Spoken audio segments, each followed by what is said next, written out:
Hey, this is a demonstration on how to use a bone folder to remove a mark from a tool or from a piece of leather. So a bone folder, this is a cheap one that I got from Tandy.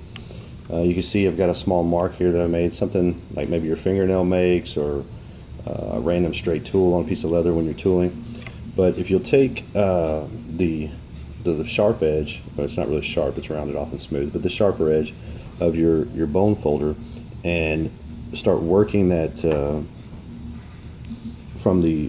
working that scratch from the center of it out, and sort of pulling that leather away from the piece, away from the center, you'll start to smooth out and open up the gouge, so that the scratch, so that it's not as obvious. And then take the flat side and start working that around. And as you work through that technique, it'll take you some time sometimes, depending on, I put this one in here pretty deep actually, but as you start to work it, you can just virtually make that scratch all but disappear. You can do the same on some of these others, and some even deeper stuff. This leather also wasn't properly cased prior to doing this. This is a scrap piece that I was doing some deco cuts on a few days ago, and it was just laying here on the bench, so I picked it up. And when the leather's properly cased, it has a tendency to work that scratch out a little better. So here, we'll see if we can put a little moisture in it and give that a couple minutes as we start to work that, and see if we can't make that just disappear completely.